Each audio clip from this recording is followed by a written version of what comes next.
안녕하세요.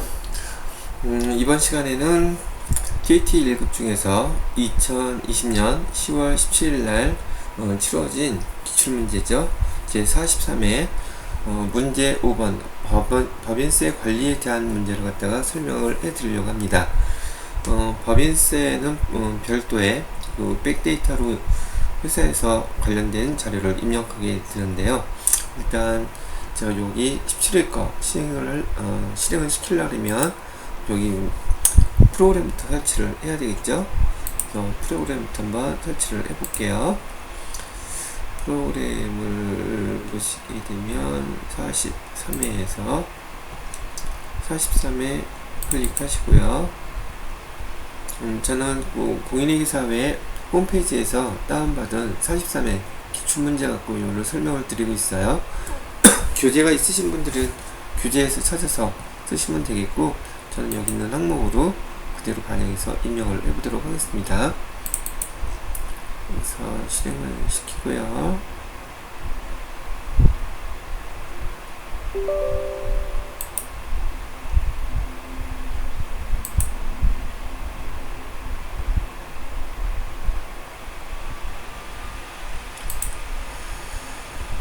설치가 되었고요. 화면이 떴죠? 여기 수험번호는 임시 수험번호로 D43 일자 8개, 이름 유형 A형이고요. 감독관 번호는 SY1이라고 되어 있네요.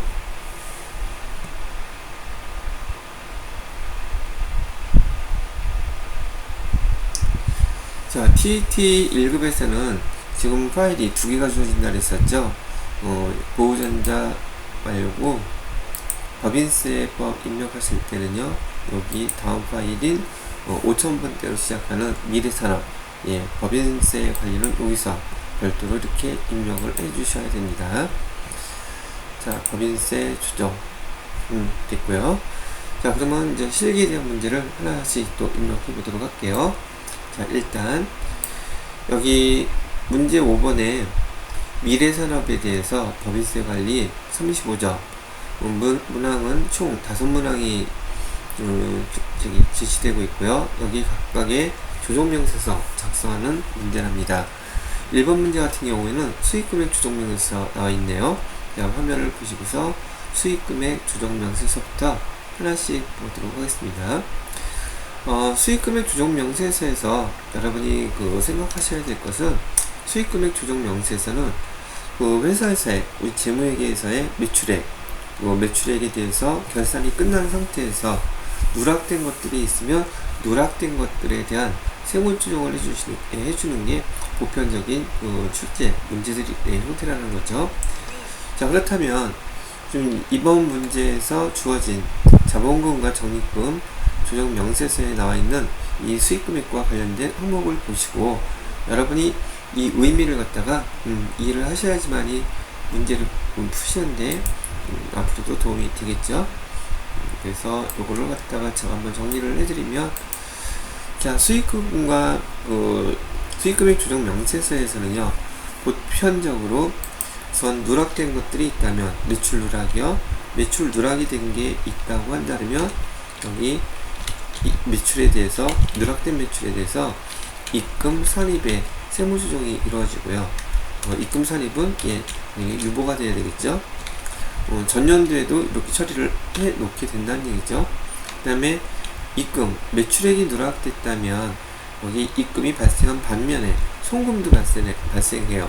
그래서 송금, 산입 이렇게 해주시고, 얘도 마찬가지 유보 이렇게 처리를 소득 처분을 하게 될 텐데, 기본적으로 지금 이러한 상황은 어느 상황에서 벌어지냐면, 예를 들어서요, 2019년 12월 31일 결산이 끝났어요. 그런데 이 매출된 자료에 대해서 알게 된 사실을 2020년 예를 들어서 1월 며칠날 되겠죠? 즉 세무 조정이 이루어지기 전에, 세무조정이 이루어지기 전에 알게 됐다는 얘기죠. 그러면 만약에 매출액이 누락됐다고 한다면 누락된 매출액에 대해서는 2019년도 결산서에는 반영이 되어 있지 않겠죠. 근데 세무조정할 때 이 매출 누락된 거, 예를 들어서 만원이라고 한다면 이 만원에 대해서는 이렇게 입금으로 2020년 1월달에 발견된 것을 2019년도 결산한 거에 세무조정을 할 때 입금 산입으로 일단 집어넣는다는 얘기예요. 그리고 얘는 유보 이렇게 처리를 한다는 뜻이고요. 매출액이 있으려면 당연히 매출 원가가 있겠죠. 매출 원가도 마찬가지로 누락이 됐겠죠. 그러면 여기 8,000원이라고 가정을 한다면 매출 원가가 요 금액에 대해서는 똑같이 송금 산입을 해준답니다. 송금 산입을 해주고 얘도 마찬가지로 유보 이렇게 처리를 해놓는 거예요.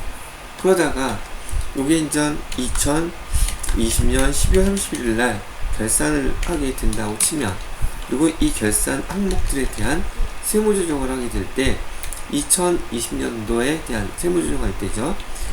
여기 매출액 누락된 이 항목들은 결산서에 반영된 날짜들은 세무조정상에서는 2019년도 거로 세무조정을 다 해놨지만 요 누락된 항목들에 대해서 매출 누락된 자료 입력했던 그 시기는 2019년도에 결산이 끝났으니 2019년도로 이 누락된 걸 입력할 수가 없단 말이죠. 그래서 얘네들을 세무조정을 하기 전에, 세무조정 전에 결산서 상에서는 날짜가 얘네들은 2020년 1월 며칠 날 이렇게 입력을 해놨겠죠. 그래서 이 항목에 대해서 이제 다음 해가 됐을 때 2020년도 결산했을 때 분명히 이 금액들은요, 매출액 누락된 거 2019년도에 매출액이 누락됐던 것들은 2020년 자료에 들어가 있다는 얘기죠. 그래서 세무조정 2020년도 해줄 때 여기서 반대로 매출 누락액을 결산서상에 반영되지 않았던 걸 여기 매출액에 누락됐던 것을 이번에는 2020년도에 입금으로 보면 안 되겠죠. 2020년도에는 벌써 반영이 되어 있었을 테니까요. 그래서 요 금액에 대해서 반대로 매출 누락에 대해서는 입금 불산입을 이만큼을 시켜줘야 된다는 얘기죠. 입금 불산입을 시키고, 그다음에 소득 처분은 요거 감소 이렇게 해줘야지 없어진다는 얘기예요. 그 다음에 반대로 매출 원가에 대해서도 누락된 거 있죠. 얘도 마찬가지로 이번에는 송금 불산입을 해야 되겠죠. 왜? 벌써 2020년도 처리가 다 됐던 것들이잖아요. 근데 결산서에는 포함되어 있으니까 결산서에 있는 이 금액들은 꼭 그대로 빼주셔야 된다는 얘기예요. 물론 유보 감소로 이렇게 처리를 해 주셔야 되고 이러한 상황은 매년 반복된다는 얘기죠. 매출 누락이 된 것이 있다면. 그럼 왜 이런 얘기를 해드렸냐면, 지금 여기서 보시게 되면 자본금과 적립금 조정 명세서에 나타난 이 두 금액은 벌써 이 2019년도에 결산하면서 세무조정에서 2020년도 재무제표에 반영되어 있는 이 금액들을 갖다가 반영을 해서 제품 매출 입금으로 산입해놨다는 얘기고, 그 다음에 대응 원가에 대해서는 송금 산입으로 2019년도에 다 처리가 되어 있어요. 자, 근데 얘네들은 소득처분은 이렇게 반영을 해놨지만 지금 결산서에 들어가 있는 매출, 그 다음에 매출액 누락된 것과 매출원가 누락된 것은 2020년도에 결산서상에 지금 포함되어 있단 말이죠. 그러니 세무조정할 때 결산서상에 들어가 있는 이 두 가지 금액을 다시 입금 불산입시키고 송금 불산입시키는 작업을 해 주어야 된다는 얘기죠. 그래서 지금 여기 두 가지 금액은 바로 여기에 해당되는 거예요. 금액이 그냥 이해하기 쉽게 쓴다면 여기에 해당되는 금액이 6천만원, 이따가 세무조정할 때 6천만원에 대해서는 세무조정, 입금 불산입, 유보 감소시키고요. 그 다음에 여기 나와 있는 대응원가인 3,500만원에 대해서도 세무조정할 때 송금 불산입 시켜놓고 2020년도에 들어가 있는 매출원가 금액만큼을 송금 불산입 시키고 얘도 유보 감소 두 가지는 이 자료만 보고 있어도 바로 소득처분을 세무조정과 소득처분을 해줘야 될 것이구나 라고 판단하시면 된다는 얘기예요.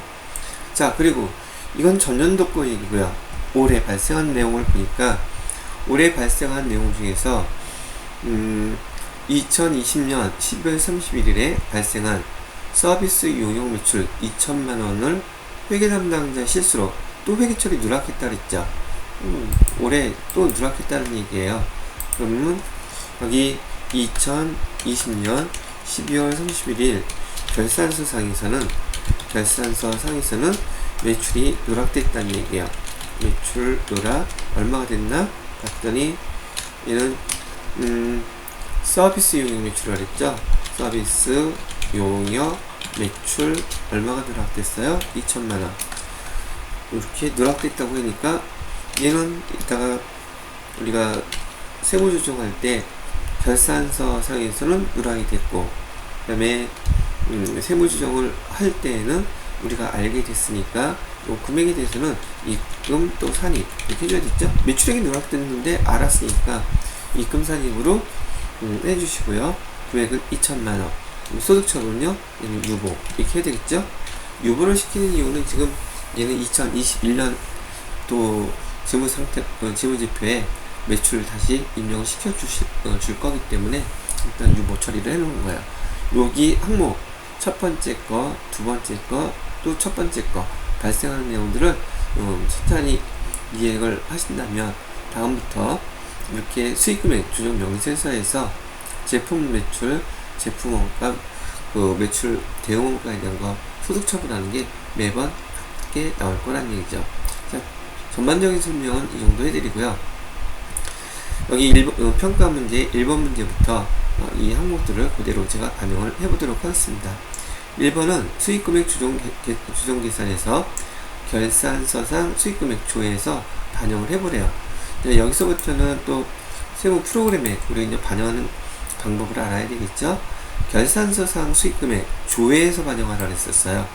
조회에서 반영할 항목은요, 예, 상품 매출이 있으면 상품 매출, 제품 매출이 있으면 제품 매출, 즉 여기서 나타나는 매출은요 상품 매출, 대부분 비슷하게 나오죠.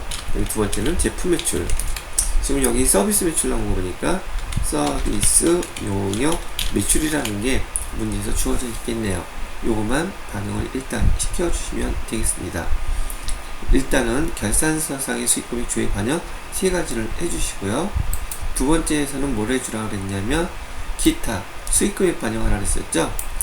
여기 조회를 해보시게 되면 이따가 세무 프로그램 입력할 때 보시게 되겠지만 지금 서비스 용역 매출이 여기 2천만원이 전부 다는 아니겠죠. 이 서비스 용역 매출 중에서 12월 30일 날 서비스 용역 매출이 다 들어갔는데 지금 2천만원이 추가로 더 들어가야 되는데 얘가 누락됐다는 사실이에요. 얘를 반영하는 방법 보시면 되겠고요. 그 다음에 마지막으로 수익금액 조정 계산에서 조정사항 여기 있으면 반영해 주라는 거 한번 보면서 입력을 하도록 하겠습니다. 자, 그럼 이런 내용이라는 뜻이고요. 옆에다 잠깐 치워놓고, 자, 수익금액 조정 명서 클릭해 볼까요? 클릭해 보시고요. 자, 매출. 자, 첫 번째 문제에서 평가 문제 1번을 얘기하는 거예요. 수익금액 조정 계산에 여기 수익금액 조정 명세서요. 여기에 수익금액 조에서 결산서상 수익금액 조에서 반영하라 그랬잖아요. 여기 매출 조회 얘를 얘기하는 거예요. 여기 매출 조회를 클릭해 보시면 상품 매출 있죠. 네, 아무 생각 없이 그냥 이거 선택하는 뜻이에요. 그다음에 엔터 치시고요. 네, 두 번째 것도 또 매출 조회 눌러보시면 제품 매출 있죠. 예, 이거 반영하라는 뜻이에요. 또 해주시고요. 세 번째 매출 중에서 위에 눌러보시면 서비스 용역 매출 있죠? 예, 요거 이렇게 세 가지예요. 이 세 가지가 지금 문제에서 결산서상에 있는 수익금액 조정에서 반영하라고 해서 그대로 반영을 했던 겁니다. 자, 평가 문제 2번 보시게 되면 똑같이 이번엔 기타 수익금액 반영하라 그래요. 보통 여기 결산서상에 있는 거 이외에 결산이 끝난 다음에 추가적으로 나온 금액들, 여기 수익금액 조정하는 항목들이요. 여기 작업 진행률, 보편적으로 작업 진행률과 관련된 건설업이라든지 그런 쪽에서 주로 문제를 많이 내는 항목인데, 여기 작업 진행률에 대한 문제가 나와 있는 건 아니고요. 여기 세 번째 보시면 중소기업 등 수익금액 인식, 이것도 나온 항목이 해당되는 게 아니죠. 문제에서 아예 명시적으로 기타 수익금액 얘를 조정해 주라 그랬어요. 얘를 클릭해 보시고요. 9번은 지금 제품 누락이죠. 서비스 용역 매출 누락금이라고 할까요? 서비스 매출 누락하는 거 수익금액은 얼마라고 그랬냐면 2천만원이라고 그랬죠. 서비스 매출은 대응원가가 없어요. 그래서 굳이 이 금액을 입력해 줄 필요는 없답니다. 근데 여기 금액에서 반영을 시켜줄 게 이제 이거는 조금 전에 설명해 드렸던 거라서 그대로 입력해 드리면 되겠지만은, 지금 정기분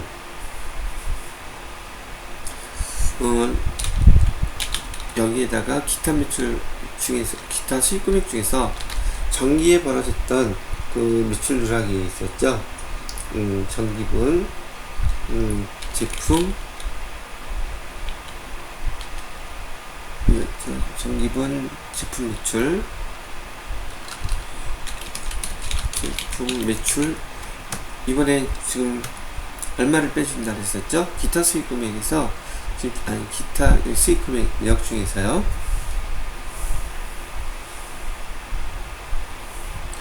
6천만원, 6천만원은 우리 수익금액에서 금액을 빼줘야 된다 그랬었죠? 그다음에 대응원가는 여기에 대해서 3,500만원. 그 항목을 갖다가 여기다 반영시켜 주시는 거예요. 여기다 이렇게 반영을 시켜놓고, 그 전기 자본금과 적립금 조정 명세서에 있었던 금액을 조정해 줄 때는 여기 우리 조정 명세서에다가는 이렇게 차감을 시켜 놓으시면 된다는 얘기죠. 자, 이렇게 해놓고 일단 저장, 그다음에 수익 금액으로 다시 돌아가시고요. 그럼 금액, 나타나 있는 금액들 보이시죠? 여기에다가 제품 매출액에서는 우리가 얼마를 빼줬었어요? 제품 매출액에서는 지금 6천만원은 지금 빼줘야 되죠? 이거는 작년도 거였었으니까 6천만원 차감을 해주시면 되겠고요. 그 다음에 서비스 용역 매출에서는 2천만원 지금 누락된 거 매출 이렇게 넣어주면 되겠죠. 요게 바로 평가 문제 세 번째 거죠. 수익금의 조정 계산에서 조정사항 반영하세요 라는 항목 문제에 대해서 이렇게 반영하시면 돼요. 근데 대응원가인 3,500만원 왜 입력 안 하죠? 대응원가는 지금 여기 문제 자체가 수익금액만 조정하는 것이지 대응원가에 대한 항목을 여기다 지금 반영하는 항목 자체가 없어요. 여기는 다 수익금액에 대한 것만 지금 처리하게끔 되어 있단 말이죠. 그래서 항목은 아까 기타 수익금액에 넣어놨지만은 이 수익금액 조정 계산서에 대해서는 수익금액만 순수하게 나타나게 표시해 주시면 된다는 얘기예요. 자, 그러면 입력은 다 끝났고요. 4번 평가 문제 4번에 보시게 되면 소득금액 조정 합계표에서 세무조정 건별로 반영해 달래요. 예, 바로 반영을 해 주셔야겠죠. 여기다가. 그래서 첫 번째는 입금 불산입이라고 했었죠. 입금 불산입 항목 전기권 말씀드리는 거예요. 전기분 매출의 제품 매출이겠죠. 제품 매출 누락에 대해서 6천만원은 입금 불산입 시키고 유보 감소시키라고 했었죠. 그 다음에 대응원가였던 전기분 제품 매출 원가, 제품 매출 대응 원가라고 할까요? 대응 원가, 요것도 마찬가지로 3,500만원은 송금 불산입으로 해놓고 얘도 유보 감소. 얘는 전기 거 두 가지 이렇게 반영했던 거고요. 올해 또 저기 서비스 금액 또 누락시킨 거 있었죠. 서비스 용역 매출 누락된 거, 서비스 용역 매출 누락분. 얘는 입금 상입시켜야 되죠. 입금 상입시켜야 될 금액은 2천만원이라고 했어요. 2천만원은 다시 또 유보로 시켜놔야 되겠죠. 그리고 내년에 세무조정할 때 여기 위에서와 똑같이 적립은 서비스용 매출 누락분, 송금, 여기 입금 불산입으로 빼주셔야 되겠고, 유보 감소를 처리해야 되겠고, 예, 이렇게 반영을 하시는 것이랍니다. 이렇게 하시게 되면 문제 1번에서 요구하는 수익 금액 조정 명세서에 대해서 지금 1번부터 4번 평가 문제에 대한 거 순서대로 잘 하나하나 다 반영을 해 본 것이랍니다. 여기까지가 1번 문제였었어요.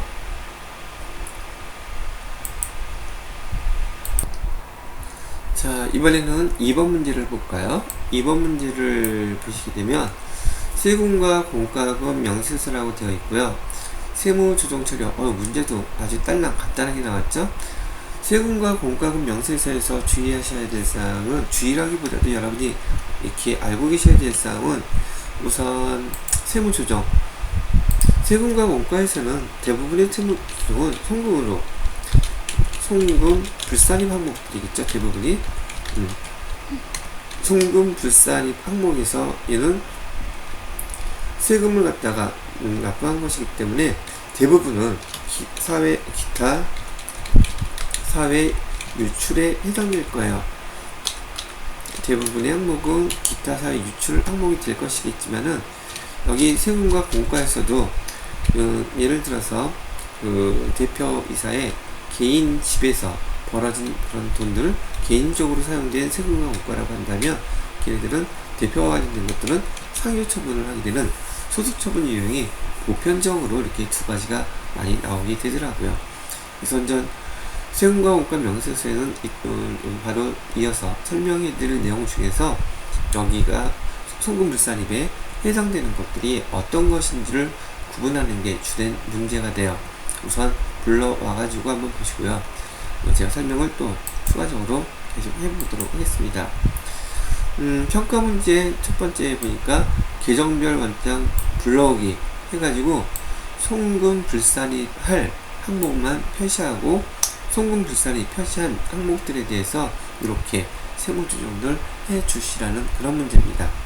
세금과 공과금 명세서 불러와서 순서대로 한번 절차를 완성시켜 보도록 하겠습니다. 자, 여기서 세금과 공과금 명세서 불러오고요. 자, 여기 계정별 원장 불러오기라고 되어 있죠. 문제 1번에서, 평가 문제 1번에서 계정별 원장 불러오기 하라고 했었는데, 하나 봐두셔야 될 게, 여기 송금 불산입만 별도 표기하기, 이걸 미리 클릭해 놓으시게 되면 비고란에다가 항목만 표시하면 자동으로 집계가 되게끔 되어 있는 항목이에요. 이렇게 표시해 놓고서는 원장 불러오기 그냥 누르시면 돼요.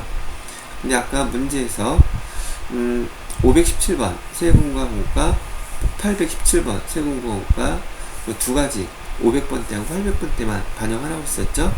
일단 그냥 조회하라고서 확인만 누르시게 되면 해당되는 거 쫙 다 불러왔어요. 시험 문제는 보통 500번, 800번 이게 나누지 않고 대부분은 800번대에서 시험 문제를 출제하는 것 같아요. 어쨌든 간에 500번, 800번 두 개 다 해당된 거 있죠. 여기 보시면 9번은 500번 다시 계정별 원장 불러오기 누르면 여기서 해당되는 것만 다 불러오게 되는데, 우리는 여기서 여기는 안 쓰기로 했죠.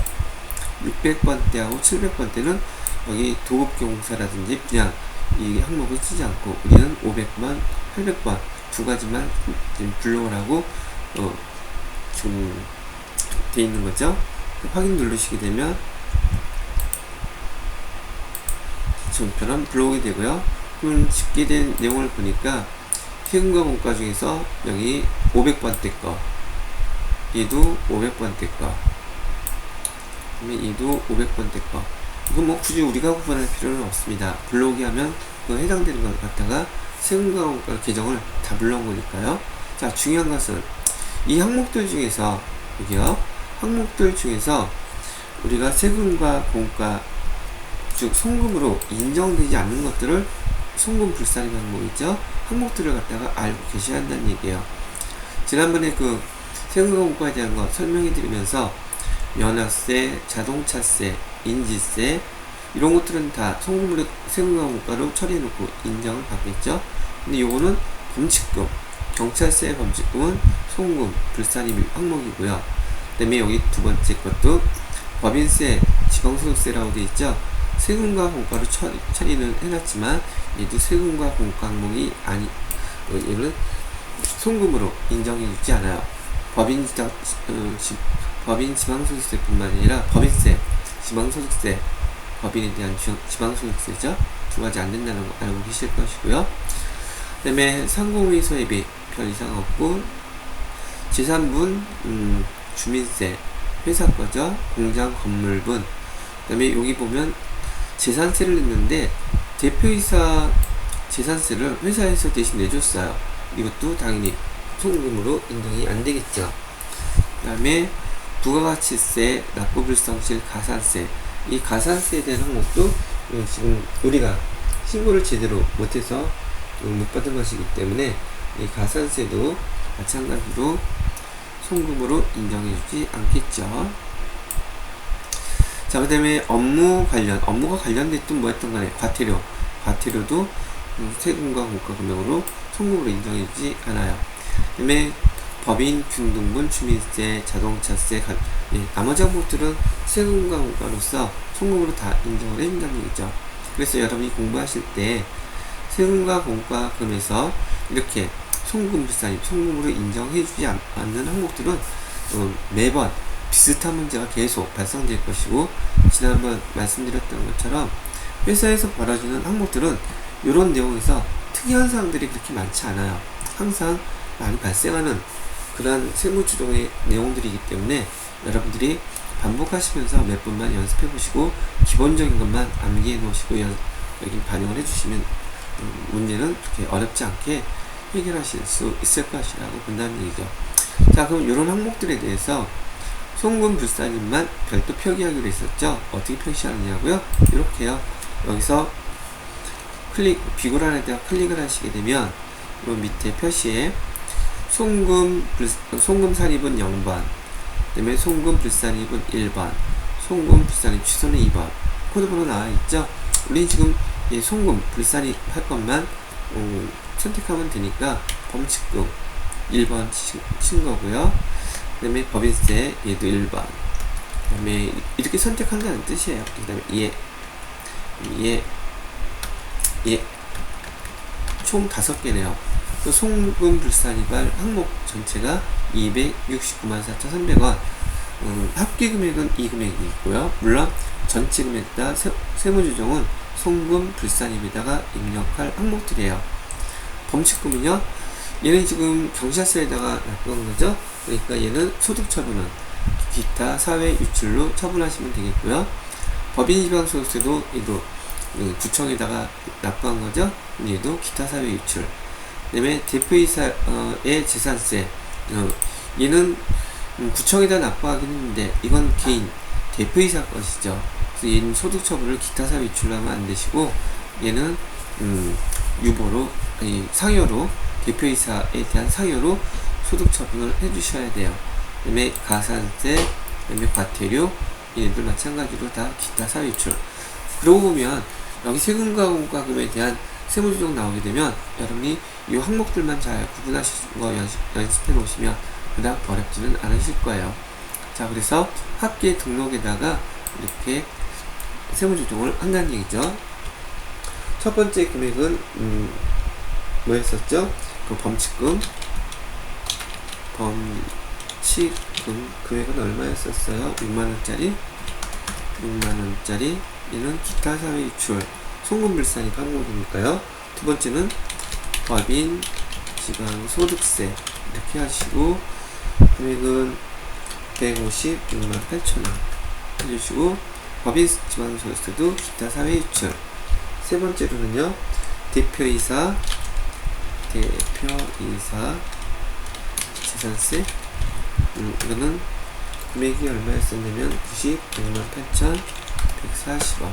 이거는 대표이사에 대한 개인적인 것이니까 소득 처분은 상여로 처분해 주시고요. 그 다음에 부가세, 가산세 나왔죠? 가산세 금액은 6만 8,160원 나왔었던 거, 모두 기타 사회 유출.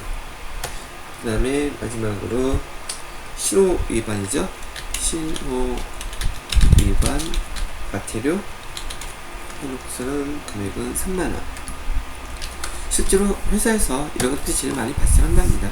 그래서 기타 사회 유출 이렇게 해놓으면 5가지 금액에 대해서 총 송금 불산입 항목 합계가 이 금액 딱 일치하죠.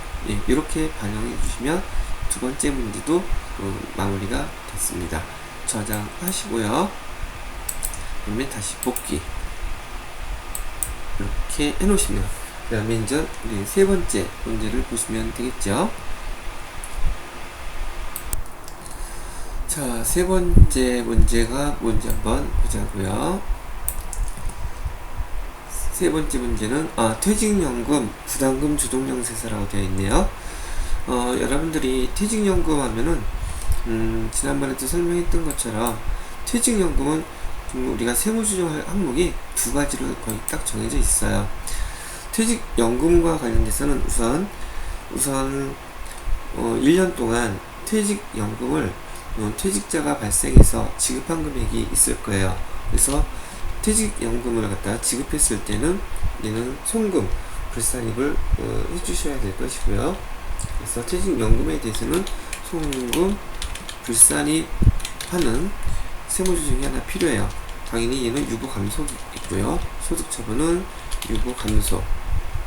그 다음에 또 하나는 올해 또 퇴직연금 납입한 금액이 불이백이 있겠죠. 퇴직연금 불이백에 대해서는 송금 산입, 이건 매년 반복적으로 이루어지는 일이에요. 왜냐하면 퇴직연금 제도를 시행하는 회사 입장에서는 퇴직금을 갖다가 지급하게 되면 당연히 외부 금융기관에서 퇴직금을 지급하는 부분이 있을 것이고, 또 1년 또 연말이 되면 전 직원에 대해서 퇴직연금 계산한 다음에 외부 금융기관에다가 퇴직연금을 갖다가 또 불입을 해야 되기 때문에 이 항목은 매년 퇴직연금 부담금과 관련돼서 반복적으로 이루어지는 항목이라고 알고 계시면 될 것 같고요. 세무조정도 매번 반복적으로 똑같은 세무조정을 하게 되더라. 금액은 물론 다르겠지만요. 저희도 요거 발생을 해서 이렇게 세무조정이 돼요. 그럼 여기다 구분 좀 편하게 하시게 한다면, 송금 불산입을 시키는 것은 퇴직연금에서 지급한 금액, 지급액일 것이고요. 이거는 올해 당기의 불이백이에요. 여기 이제 퇴직연금 부담금 조정 명세서를 프로그램에서 작성하는 걸 갖다 설명을 해드리겠지만, 결과론적으로 세무 조정을 해야 될 항목은 이 두 가지다. 먼저 기억을 하고 계시면 되겠어요. 자, 그 다음에 여기 자본금과 적립금, 여기 조정 명세서에서는 2019년 작년 거죠. 작년에 세무조정을 이렇게 해놨대요. 그럼 요 내용을 여러분이 볼 줄 아셔야 된다는 얘기가 되겠죠. 우선 퇴직급여 충당 부채라고 하는 금액은 작년에 회사에서 퇴직급여 충당 부채 설정을 했는데, 지금 4,200만원은 한도 초과돼서 얘는 지금 송금 불산입 항목으로 유보되어 있는 상태를 지금 얘기하는 것이고요. 그 다음에 퇴직연금은요, 여러분이 또 제 설명 듣다가 아니 퇴직연금을 지급했는데 얘는 지급했으면 비용 아닌가요? 송금일 텐데 왜 송금을 불산입시키죠? 이유는 이것 때문에 그래요. 이렇게 세무조정할 때 매년 당기에 불입한 금액 있죠? 당기에 불입한 금액을 여기서도 보는 것처럼 여기 송금산입으로 외부 금융기관으로 지금 나갔기 때문에 법인세법에서는 퇴직연금 외부 금융기관에다가 예치한 것은 그 당해 세무조정할 때 반영되어 있지 않더라도 송금으로 이렇게 다 세무조정을 통해서 인정을 해준다는 얘기예요. 그러면 이 금액은 지금 작년도 끝날 때 3,700만원이 벌써 송금 산입으로 들어가 있다는 얘기가 된다는 얘기죠. 그랬다가 이 3,700만원 중에서 지급액이 생겼다면 그 지급액을 또 송금 산입하면 안 되겠죠. 왜? 전년도에 벌써 송금 산입으로 해놨던 금액인데 얘가 지금 올해 퇴직자가 발생해서 퇴직금이 지급했다고 해서 그 금액을 또 송금으로 인정해주게 되면 이중으로 인정해주는 상황이 돼버리기 때문에 불입한 금액 전체 금액에 대해서 송금 산입해 놓고 이 금액에 대해서 다음에 이제 실제로 퇴직자가 발생하게 되면 발생한 그 단기에는 이 송금 불산입으로 그 지급된 금액만큼을 처분하더라는 얘기예요. 자, 그 다음에 요거 퇴직연금은 항상 여기 퇴직급여 충당부채와 연결되어 있는 그런 항목이에요. 이유는 왜 그러느냐 하면 지금 여기서 이렇게 퇴직연금 부담금 조정을 하는 항목이 여러분이 배우셨던 것처럼 퇴직연금 제도는요 확정 기여형도 있고요. 기여형, 그 다음에 확정 급여형, 이게 두 가지로 나뉘어지는데 이렇게 세무 조정하는 대부분의 것들은 바로 이 확정 급여형이기 때문에 그래요. 확정 급여형은 회계 처리할 때요. 회계 처리할 때 12월 31일 날 회계 처리를 두 가지로 합니다. 첫 번째는 우리 일반적으로 배웠던 재무회계에서 퇴직급여, 올해 발생한 금액에 대해서 얼마 이렇게 회계 처리를 할 것이고요. 그 다음에 대변에다가는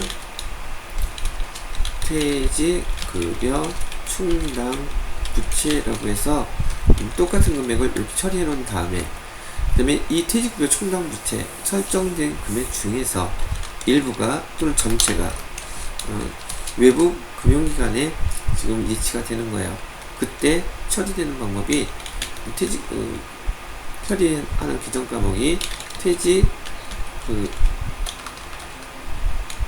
퇴직연금 운용자산이라는 규정으로 회계 처리를 하고요.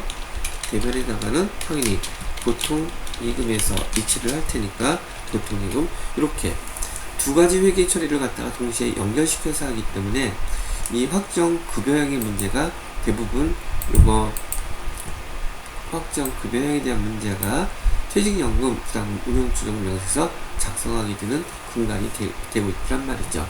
자세한 내용들은 여러분이 재무회계에서 여기 퇴직연금 관련돼서 회계 처리하는 걸 갖다가 지난번에 설명해 놓았던 것을 한번 복습을 해 두시는 게 이해하는 데 도움이 되시겠죠. 자, 요 항목을 갖다가 우리가 문제에 따라서 스브 프로그램에다가 입력을 해 보도록 하겠습니다. 주어진 자료 두 개에 대해서는 설명을 해드렸고요. 결과론적으로 세무조정해야 되는 항목도 지금 제가 미리 얘기해 드렸죠. 퇴직연금 지급액과 그 다음에 단기 퇴직연금 불입액에 대해서 세무조정해 주면 된다. 그럼 얘네들은 어디에 이용하는 자료들인가 한번 직접 보도록 할게요. 자, 조금 전에 말씀드렸던 것처럼 문제를 보아하니 당사는 확정급여형 퇴직연금제도 운영하고 있다 그죠? 이번에는 퇴직연금 운용자산 개정하고요. 전기 자본금과 적립금 조정명에서 참고하라고, 그걸 참고해야지 우리가 여기 세무조정을 할 수 있기 때문에 그렇다는 얘기고요. 세 번째, 퇴직급여 충당부채와 관련된 세무조정사항 여기 나와 있는 거, 요거 설명하고 있는 거예요. 그 다음에 소득급여 조정표 다 입금이 입력이 되어 있다고 얘기하는 거니까 뭐 그런가 보다 보시고요. 우리는 퇴직연금 문제를 이렇게 자료를 받았을 때 무엇부터 해야 될까? 우선 평가 문제에 대해서 퇴직연금 부담금 조정 명령에서 작성하라고 했는데 뭐부터 하래요? 얘부터 하래요. 이미 송금, 선입한 부담금 등의 계산에 해당되는 금액 반영해보세요. 그런데 이는 퇴직연금 운영부담금 조정명에서 클릭해서 본 다음에 즉 순서대로 어떻게 입력하는 건지 설명을 해드리겠습니다. 이건 여기다 놓고 퇴직연금 부담금 조정명에서 클릭해 보시게 되면 화면이 이렇게 나오죠. 일단 새로 불러오기 한번 눌러볼게요. 자, 금액은 이렇게 반영이 되어 있습니다. 퇴직연금 등 부담금 조정 퇴직연금 부담금 조정 명세서에서 입력해야 될 순서는 말씀드렸던 대로 1번, 2번, 3번 요 순서대로 우리가 자료를 만들어 주셔야 될 것이고요. 평가 문제 1번에서 이미 송금 산입한 부담금 바로 얘 얘기하는 거예요. 얘기하는 항목이요. 예. 이미 송금 산입한 부담금 계산에서 순서대로 기말 퇴직연금 예치금 등의 계산이라고 되어 있는데 얘는 퇴직연금 운용자산 우리가 중요할 거예요. 퇴직연금 운용자산에 대한 기초금액 그 다음에 단기에 해약된 금액 즉 퇴사자가 발생해서 돈 지급한 거 있죠? 그 금액 그 다음에 단기 우리 또 연말이 됐을 때 외부로 퇴직연금 예치금 납입한 거 불입한 금액 그렇게 되면 퇴직연금 잔액이 얼마라고 나타나겠죠? 그럼 얘는 뭘 갖고 조회해서 여기다가 먼저 맞춰야 되느냐 이렇게 해주시면 돼요. 원장 조회하셔가지고요 F2 눌러서 퇴직연금 운영자산 198번이죠. 요 계정을 조회하시면 돼요. 자, 그러면 금액이 나와있죠. 퇴직연금 운영자산에서 퇴직연금이 지금 얼마가 기초에 있었어요? 기초 3,700. 그 다음에 우리가 지금 3,700 금액이 외부 금융자산에 퇴직연금이 있었는데 퇴사자가 발생해서 3,700 중에서 1,200은 지급을 했다는 뜻이죠. 지급액. 바로 이 지급액이 있다가 세무조정 해줘야 될 금액이에요. 자, 그리고 단기에 불입한 거 얼마? 3,300만원 또 불입을 했죠. 그래서 잔액이 얼마 남았대요? 5,800만원. 지금 세무조정 결과론적으로 얘기하면 요거 아까 말씀드렸던 것처럼 지급액에 대해서 송금불산이 유보 감소시켜야 되겠고요. 올해 불입한 금액에 대해서는 전체 외부 금융기관에 나갔기 때문에 세무조정에서 여기 퇴직연금에 대해서는 송금으로 바로 인정해줘요. 송금 산입하고 유보 두 가지 세무조정이 이 퇴직연금 운영자산에서 여러분이 해주셔야 될 세무조정 항목입니다.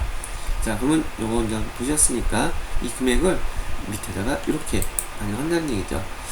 기초 퇴직연금은 조금 전에 3,700만원 있었죠.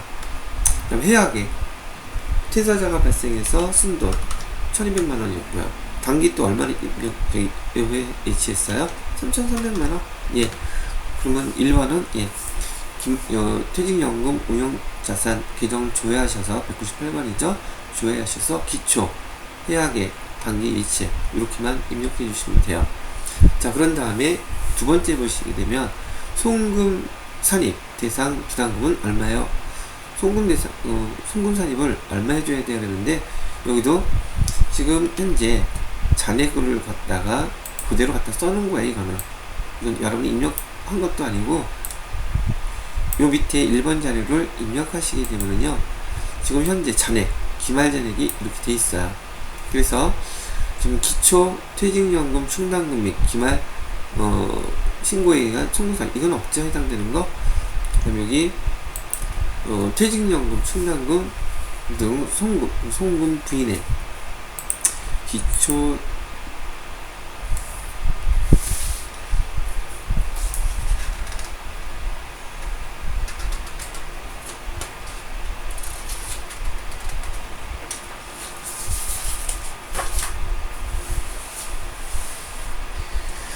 자, 이렇게 됐고요. 자, 다시 기초 여기 기초 퇴직연금 충당금이라 했었죠. 기초에 퇴직연금 있었던 거 바로 요 금액을 여기 14번에다가 그대로 기초에 있었던 금액 얼마 있었습니까? 기초에 3,700만원 있었죠. 그거 그대로 넣어주시면 되겠고요. 그 다음에 자본금과 적립금 조정 명세서에 여기 송금 부인액은 없었어요. 송금을 부인당한 거 퇴직연금 없었죠. 그 다음에 퇴직금 수령한 금액 1200만원 퇴사자 발생한 거, 그래서 송금, 산입, 대상, 부담금 요걸 갖다 계산하려고 요걸 거꾸로 이렇게 입력했는데, 사실은 아까 얘기했던 거예요. 제가 단기에 불입한 퇴직연금은 우리 송금 산입 다 시킨다 그랬었죠. 이 금액이나 제가 아까 불입한 거 금액 쓴 거 이 금액이나 뭐가 달라요? 똑같은 얘기죠. 그래서 지금 올해 송금 산입해야 될 금액이 얼마 인정받을 수 있는지를 갖다가 다시 한번 계산해 놓은 겁니다. 그래서 사실 이 항목은 퇴직연금 운용자산 계정만 조회를 하셔서 있는 자료 그대로만 반영을 시켜주시면 결국 업화치나 배치나 의미는 똑같은 거예요. 그래서 이것만 잘 기억하시면 되겠죠. 자, 그런 다음에 지금 여기는 퇴직연금에 대한 자료를 입력한 것이고요. 지금 여기 이제 마지막 3번에 우리가 입력해야 될 자료는요, 퇴직연금 부담금 조정을 한다고 되어 있죠. 즉 퇴직연금 부담금의 한도액이 얼마인지 그걸 갖다가 입력을 해줘야 된다는 얘기예요. 자, 그러면 얘를 갖다가 확인해 보기 위해서 여기에 입력해야 될 자료가 무엇이 있는가 하면은 확정기여형, 확정기여형은 상관없겠고요. 지금 여기 3번의 항목은요, 보시는 것처럼 여긴 퇴직연금을 계산하는 항목이 아니라 지금 퇴직연금 외부 공공기관에 예치했는데 그게 퇴직급여 충당금 중에서 얼마만큼을 인정받을 수 있는지 그 한도액을 지금 계산하는 파트란 말이죠. 그래서 퇴직급여 충당금을 할 때 여기 단기말 부인누계액이라고 나와 있죠. 이 단기말 부인누계액을 알기 위해서는 일단 연결되어 있는 퇴직급여 충당금을 조회를 하셔야지 돼요. 퇴직급여 충당금 조정명세서를 보시게 되면 퇴직급여 충당금 지난번에 설명해 드렸을 때 여기 단기 계상에 이 금액은 무조건 지금 송금 불산입하고 유보시킨다고 제가 말씀해 드렸었죠. 해당되는 전기권 금액을 조정하고 나서 그 다음에 단기에 계상한 금액은 다 송금 불산입시켜요. 그러면 대손충당금이 전기에는 얼마 있었는데요? 여기 기초충당금 4,200 있었고 4,200 중에서 1,300만원이 지급이 됐어요. 이건 또 어떻게 알아요? 이것도 퇴직급여 충당금 조회해 보시면 돼요. 여기 나와 있는 금액, 지금은 퇴직연금과 관련돼서 얘만 조회해서 보고 숫자를 어떻게 이용하는지 그 의미만 좀 잘 파악하시면 되는 것이거든요. 자, 우선 얘도 원장 조회에서 일단 한번 보여드릴게요. 퇴직급여 충당 조치를 보시게 되면 기초에 6천만원이 있었고요. 6천만원에서 퇴직금 지급한 금액은 2,500만원. 이를 갖다가 클릭해 보시게 되면 금액이 2,500만원 퇴직급여 충당 부채가 줄어들었지만 퇴직연금 충당 부채는 2,500 중에서 퇴직연금 운용자산에서 지금 빠져나간 금액은 1,200만원, 아까 퇴직연금 했었죠? 그럼 나머지 1,300만원이요. 1,300만원은 바로 이 퇴직급여 충당 부채에서 충당했다는 얘기죠. 그래서 여기 보시게 되면은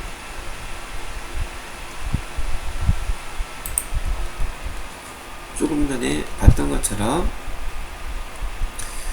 기존 퇴직급여 충당금에서 빠져나간 금액은 2,500만원 중에서 여기 퇴직급여 충당금으로 1,300만원 빠져나갔고요. 그죠? 그 다음에 아까 여기 화면에서 기초 충당금 부인 누계, 얘는 아까 4,200만원 있었어요. 어디 있었냐고요? 여기 있었던 거예요. 지금 퇴직급여 충당 부채 설명하는 거기 때문에요. 퇴직급여 충당 부채 앞에 전기에서 부인 누계됐다 그랬죠? 부인된 거, 송금 불산입으로 부인된 게 4,200만원 있었던 거, 요 숫자를 갖다가 지금 여기 보시면 여기 기초 충당금 부인 누계 여기 항목에다 이렇게 입력해 주라는 얘기예요. 지금 그대로 입력이 됐죠? 자, 이렇게 해서 여기 기초 충당금 부인 무게 4,200만원 중에서 지금 기준 퇴직 지급액은 1,300만원이 됐다. 총 충당금 6천만원 있었던 거. 일단은 여기 지금 퇴직급여 충당금 조정명세서를 작성하는 게 아니기 때문에 여기서 우리가 지금 필요한 숫자가 어떤 거인지를 알아야 한다는 얘기죠. 그 금액은 여기서는 요거예요. 회사 계상액. 왜? 이 회사 계상액은 제가 전체가 다 송금, 불산입하는 항목이라고 했었잖아요. 그래서 여기 해당되는 금액 중에서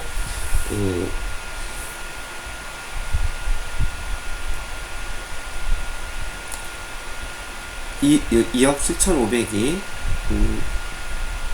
대손 충당 퇴직급여 충당금에서 송금 불산입으로 지금 되어 있는 금액이 있구나 라는 것만 일단 기억해 두시라는 얘기죠. 그럼 뭘 계산하려고 하냐면 바로 여기 단기말 부인 무게액이 얼마인지를 갖다가 계산하기 위해서 지금 제가 말씀을 드린 거예요. 그러면 이것도 어떤 것만? 대손 충당금이요.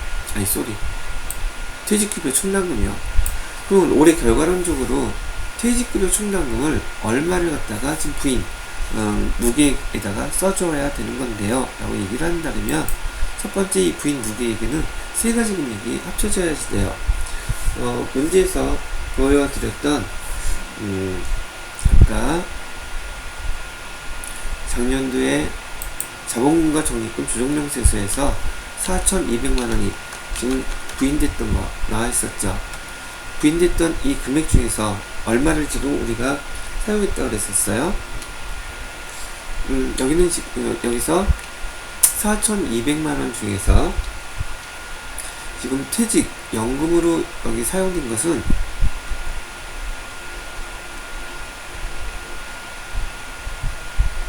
퇴직연금으로 사용된 금액은 2,500만원 중에서 1,200만원이 퇴직연금으로 사용됐어요. 그쵸?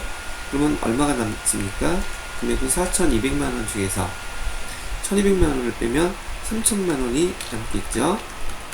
3,000만원에다가 지금 조금 전에 퇴직급여 충당금에서 봤던 올해 충당금 설정했던 금액이 있었죠? 불입한 금액 2억 7,500만원 이렇게 합치게 되면 금액이 얼마가 계산돼요? 그러면 3억 500만원 되겠죠? 지금 바로 이 금액이 여기 단기말 부인 무게액이 되는 거예요. 충당금 우선 자본금과 적립금 조정명세서에서 부인했던 거 그 금액 하고요. 그 다음에 퇴직연금으로 지급됐던 퇴직연금 1,200만원 얘도 마찬가지로 빠져나가는 금액은 퇴직급여 충당금에서 이만큼을 뺐었던 거니까 이렇게 빼주게 되면 3,000만원 그리고 퇴직급여 충당금 여기 새로 설정한 거 금액 합쳐서 이 금액을 단기말 부인 무게 여기다가 3억 500만원 이렇게 입력해 주시게 되면 퇴직연금 부담금 한도액 계산이 된다는 얘기예요. 그럼 이거 한도액 계산하는 게 뭐 큰 의미가 여기는 별로 없어요. 왜냐면 퇴직급여 충당금 지금 이 문제 자체에서 보더라도 퇴직급여 충당금이 3억 500을 갖다가 비용으로 즉 송금으로 인정받을 수 있는 한도액인데 지금 우리 외부 금융기관에 나간 불입되어 있는 퇴직연금은 홀랑 지금 5,800만원 밖에 안 되죠. 그러니까 세무 조정할 금액들이 다 없다는 얘기예요. 그래서 지금 우리가 여기서 세무 조정 해줘야 될 금액은 그냥 여기 세무 조정 해줘야 될 금액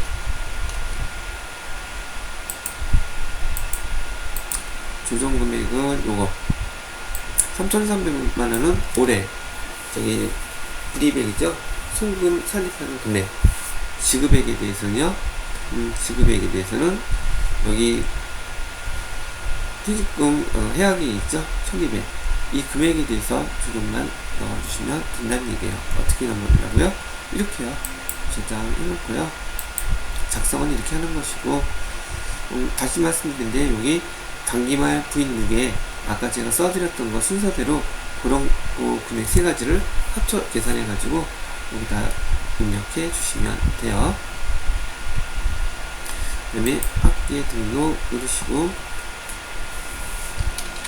여기는 송금 불산임부에서 퇴직연금 지급액 아까 퇴직연금 지급액은 1200이라고 있었죠. 그래서 유보 감소시키시고요. 그 다음에 올해 발생한 거요. 올해 발생한 건 송금 선입이라고 했었죠. 그래서 송금 선입 퇴직연금 이번에 납부한 거 200이라고 불러요. 200은 3,300만원 납부했었죠. 얘는 유보 발생. 왜 유보 발생이에요? 이게 송금으로는 인정해줬지만 실제로 아직 퇴직자한테 지급된 건 아니죠. 그래서 얘를 3,300만원 이렇게 송금으로 다 인정을 해준다는 얘기죠. 자, 여기까지가 퇴직연금 부담금에 대해서 여기 작성하고 소득 처분하는 것까지 세무조정에서 소득 처분하는 문제까지 한번 해보았답니다. 예, 저장 이렇게 해주시고요. 그 다음에 복귀.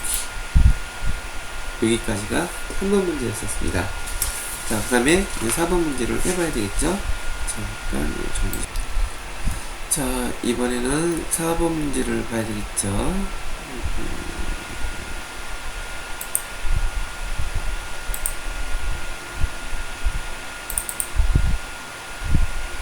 아까 제가 잘못 눌러가지고 여기 내려가 버렸어요.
자, 4번 문제요.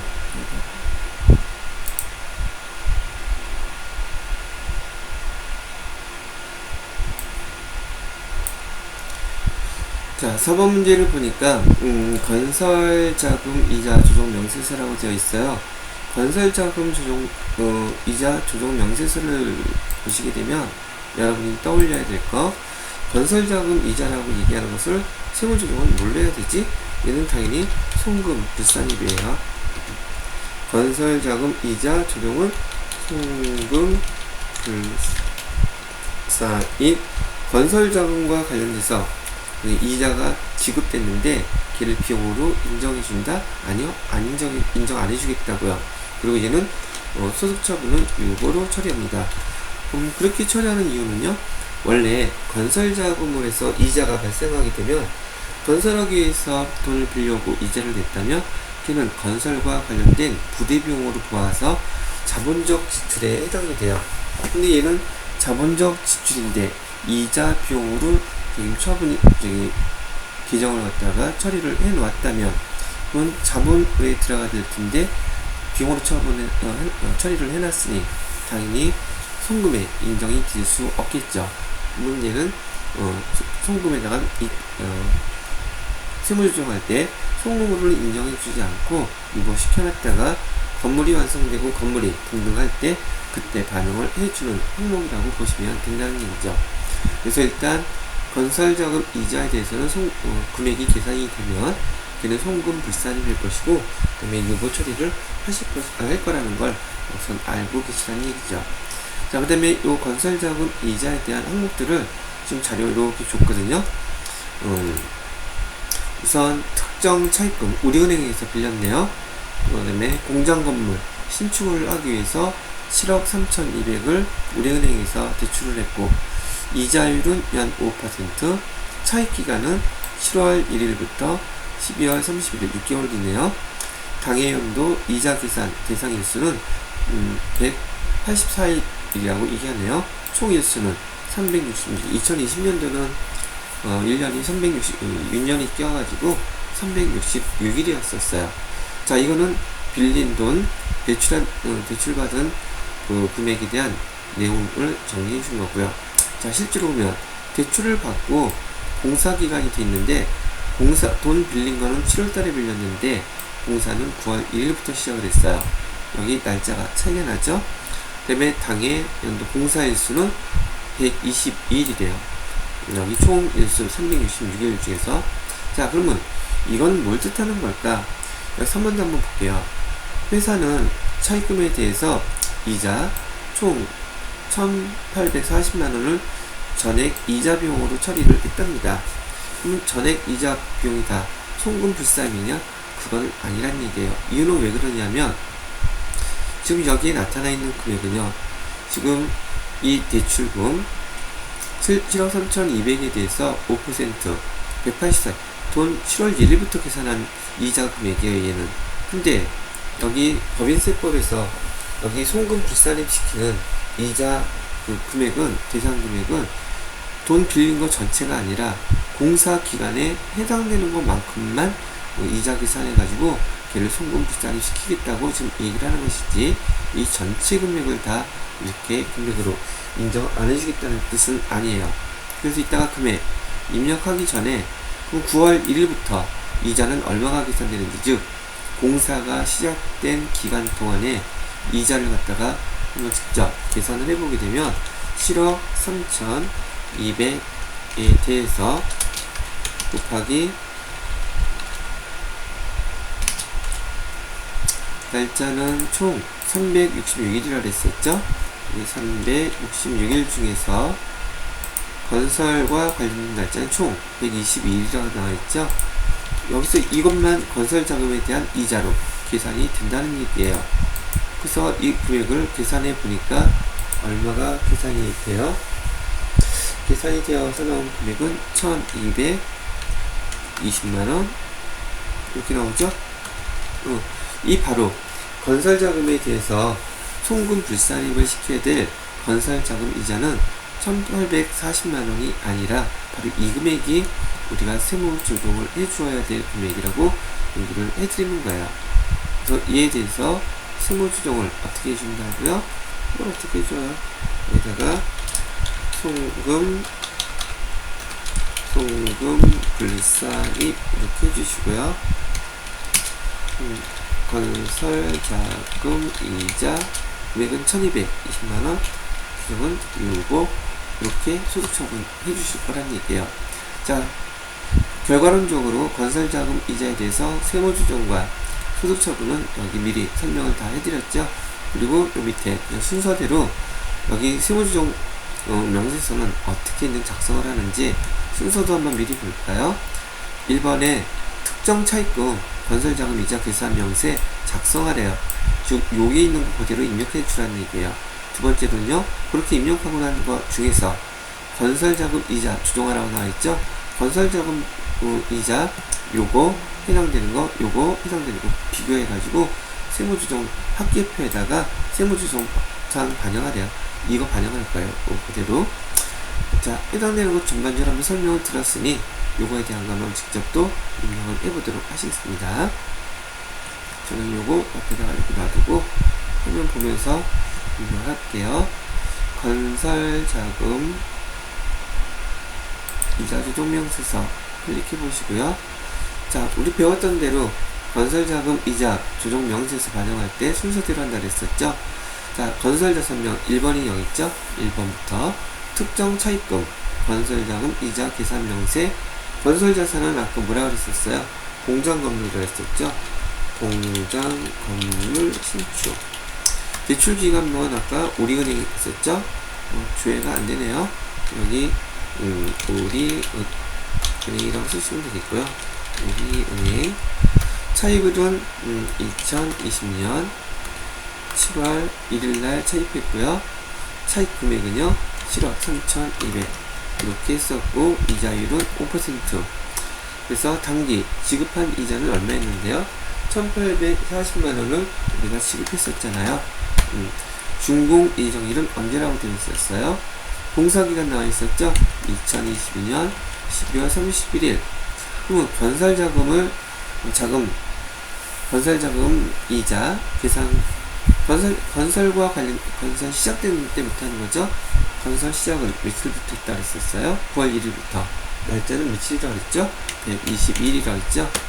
그래서 건설자금 이자 금액 얼마 계산되는데요? 아까 계산했던 122일분이 있었죠? 1220만원. 요거 얘기하는 거예요. 그렇게 해서 구분해 놓으면 차입금 7억 3,200에 대한 전체에 대한 이자, 그 중에서 건설자금에 해당되는 이자, 이렇게 됐다는 거 입력해 주신 거예요. 되셨는지요? 자, 그렇게 첫 번째 거 입력을 해봤고요. 그 다음에 건설자금 이자에 대해서 첫 번째 거는 됐으니까요. 건설자금 이자 조정. 지금 여기 2번에 이제 항목으로 내려가야지 되는데요. 2번 항목에 보니까 일반 차입금 중에서요,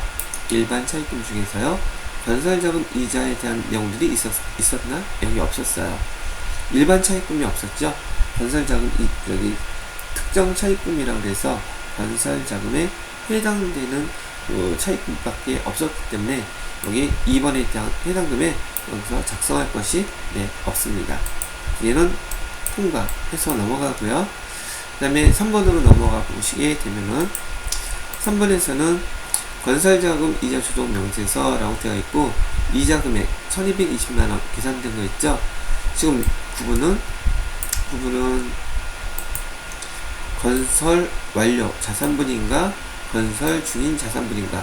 아까 우리 날짜가 2022년도까지 건설자금 이자 완성된 게 아니라 지금 계속 진행 중인 것이죠. 여기에다가 건설자금 이자 1220만원 이렇게 입력해 주시면 되는 것이란 얘기죠. 자, 이렇게 입력했으면 주어진 자료에 대한 거는 일단 다 입력이 끝난 상태예요. 그리고 저장 눌러 주시고요. 그래서 끝났나 봤더니 지금 여기 세무조정 해야 될 금액 있다고 했었죠. 그 다음에 차감액 조정 2220만원을 지금 세무조정을 해줘야 되는데, 여기 합계등록이라는 게 지금 나타나 있지 않죠. 그죠? 얘는 건설자금이자는 업무간 가지급 계산할 때 그때 한꺼번에 계산을 하는 항목이라서, 건설자금 이자 조정 명세서에는 지금 세무조정 해 주어야 될 소득금액 합계표가 자체 조정 명세서에는 나타나 있지 않아요. 근데 3번 문제에서 소득금액 조정 합계표에 세무조정 반영하라고 그랬잖아요. 여기 나타나진 않지만 얘도 처음 읽고 몰라서 그러신 거지. 건설자금 이자에서 세무조정 하려고 하니까 얘가 없어요. 그러지 마시고요. 여기 자체는 나타나 있지 않지만 위에 법인유종 눌러서 소득금액 조정 합계표, 이런 것도 이제 연습이 돼야지 어디에 뭐 있다는 걸 금방 아시게 되겠죠. 예, 클릭하셔가지고요. 아까 소득 금액 조정을 하려고 했었던 거 송금 불산입이라고 했었죠. 그래서 건설 자금 이자 똑같은 게 나타났어요. 1220만원에 대해서 송금 불산입 처리하고 이 금액만큼은 유보 발생, 이렇게 1번 이렇게 해주시면 됐고요. 똑같이 저장 이렇게 해놓으시게 되면 네 번째 문제 건설자금 이자 조정 명세서 작성도 마무리가 됐다는 것입니다. 자, 여기까지가 4번 문제였었고요. 자, 그 다음에 5번 문제 보실 차례죠. 5번 문제는 이렇게 보시고요. 우리 42에서 있던 문제 또 나왔어요. 법인세 과세 표준 및 세액 조정 계산서라고 되어 있죠. 자, 여기서도 한번 문제부터 쭉 읽어보고 뭘 또 반영을 해줘야 되는지, 제가 지난 시간에 42회에서 설명할 때요, 이 문제가 나오면 내용 반영할 것만 잘 이해하고 계시면 문제는 상당히 쉽게 풀 수 있을 거라고 제가 말씀을 드렸었죠. 자, 여기도 보시게 되면 1번 항목은 소득금액, 조정금액 다 돼 있다는 얘기고요. 자, 우리가 입력해야 될 거 기부금 나오죠. 지정기부금 중에서 한도 초과 2월액 중에서 송금 산입제 금액 5만원 있대요. 이따가 직접 입력하는 거 보여드릴 것이고요. 그 다음에 2월 결손금도 나와 있네요. 2월 결손금, 우리 각 사업연도 계산하기 위해서 입금 산입, 그 다음에 입금 산입, 송금 산입 해주고 난 다음에 여기 기부금에 대한 거, 그 다음에 2월 결손금에 대한 거, 항목들을 반영하게 되면은 우리 그 끝에 계산됐던 항목이 각 사업연도수도 나왔던 건데 이따가 한번 보여드릴게요. 순서, 그거 나와 있는 거예요. 그래서 2월 결손금 어떻게 반영하는지 이따 해보고요. 그 다음에 세액공제 감면 내겠죠. 세액공제 감면 항목들은 고용증진 관련된 세액공제, 이 항목은 지난번에도 잠깐 설명해 드렸던 얘는 최저한세 적용 대상 해당되는 것이고요. 밑에 연구 및 인력 개발비 공제는요, 얘는 최저한세 해당 제외되는 항목이라서 세액공제 감면이라고 할지라도 입력하는 항목이 달라요. 단위 같은 것도 보실 거고요. 그 다음에 5번 문제 같은 경우는 윤활유를 갖다가 50만원에 구입했는데 얘 영수증 수취했다, 지출 증명서류 미수치, 가산세 나왔죠. 50만원 곱하기 2% 얘기하는 거예요. 2% 있다가 가산세 계산해서 입력을 해볼게요. 자, 그 다음에 6번 선납세금 규정에는 중간예납하고 원천 납부한 세액 포함되어 있다 그랬죠. 여기서 선납세금 규정 조회해서 그 금액 반영도 마찬가지 해보도록 하겠습니다. 이 항목들을 여기 평가 문제 순서에 의해서 첫 번째 기부금, 두 번째 2월 결손금, 세 번째 공제세액 감면, 네 번째 가산세, 그 다음에 다섯 번째 선납세금 중에서 예납, 그 다음에 중간예납과 원천 납부 해당되는 것들을 순서대로 제가 한 번씩 입력을 해보도록 할게요. 자, 여러분들은 문제 보고 계시면서 제가 법인세 과세 표준 세액 조정 계산서에 어떻게 입력하는지 한번 봐주시면 되겠죠. 마지막 파트 법인세 과세 표준 및 세액 조정 계산서 클릭 이렇게 해주시고요. 자, 블록이 하나 있었죠. 블록이 하게 되면 기본적으로 반영된 금액이 있고요. 아까 제가 여러분들 처음 법인세 이론 배우실 때 여기 순서 꼭 외워두라 그랬죠. 결산서 상에서 당기순입 여기부터 시작해 가지고요, 입금산입, 송금산입 하게 되면 그 금액 이름을 차가감 소득금액이라고 부른다 그랬고요. 기부금, 그다음에 기부금에 대한 거 조정을 해주시게 되면은 두 가지가 있죠. 각 사업연도 소득금액이라는 게 여기서 나오는 겁니다 라고 제가 얘기해 드린 거 있었어요. 그죠? 근데 여기서 지금 아까 해당되는 문제에서 좀 하나가 나왔죠. 기부금 한도 초과 2월에 한도 초과했던 거 2월에 송금 산입해야 될 금액 아까 얼마라 그랬어요? 100만원이라 그랬었잖아요. 어디서요? 아까 여기서 여기 지정기부금 한도 초과 2월에 송금 산입되는 거 100만원이라고 했던 거 이 금액이요. 여기다가 그대로 한도 초과 송금 산입되는 거에다가 100만원 이렇게 입력만 해주시면 돼요. 그 다음에 2월 결손금이라고 되어 있죠. 2월 결손금은 지금 여기 2020년도 기준에서는 2월 결손금이 10년 이내라고 얘기를 했단 말이죠. 2020년 기준이니까 10년 이내면 얘들은 다 10년 이내에 해당되는 것들이죠. 두 개 합쳐서 금액이 얼마예요? 2100만원? 2100만원 대로 여기다가 2월 결손금 해서 이렇게 입력만 해주시면 돼요. 그 다음에 2월 결손금과 비과세 소득공제를 빼게 되면 그 다음에 나타나는 금액이 과세 표준이라고 제가 얘기해 드렸었죠. 자, 과세 표준에 해당되는 세율을 곱하고 요 순서대로 항목을 갖다 특히나 여러분이 자격시험을 준비하시는 게 주 목표이시면 이 법인세 과세표준 세액조정 계산서 순서 한번 쭉 봐두고 문제 몇 번 풀어보시면서 제가 설명해드린 그 용어들 있죠. 계산서를 머릿속에 그려놓을 수 있으셔야지 돼요. 그래야지 이 내용들이 금방금방 와 닿을 것이라는 얘기를 해드리고 싶은 거죠. 자, 그렇게 해드렸고요. 자, 그 다음에 보셔야 될 게 또 뭐가 있을까?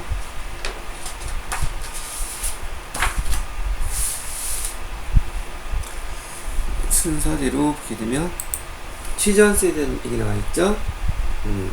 그래서 이번에는 최저한세 적용 대상 공지 감면세이라고 여기 나와 있는데요.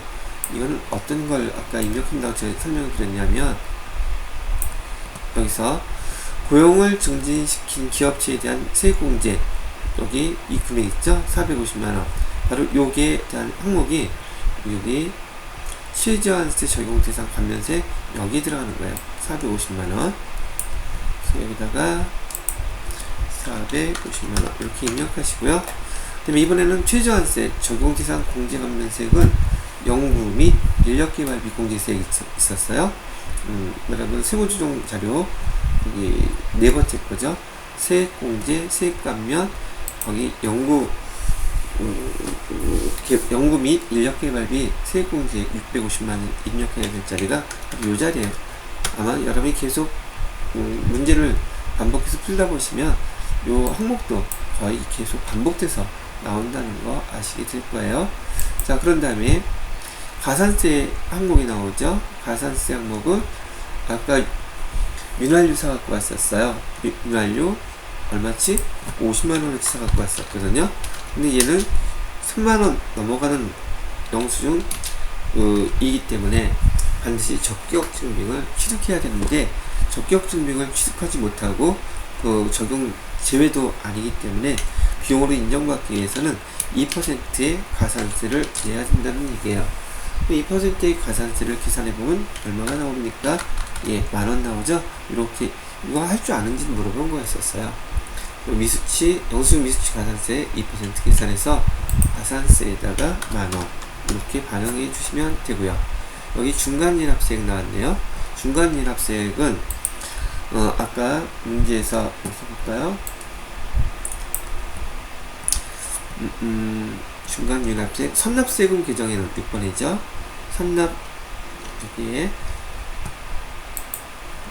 선납세금 규정에는 중간연합도 있고요. 원천납부 세액도 포함되어 있대요. 이거 어디서 조회해요?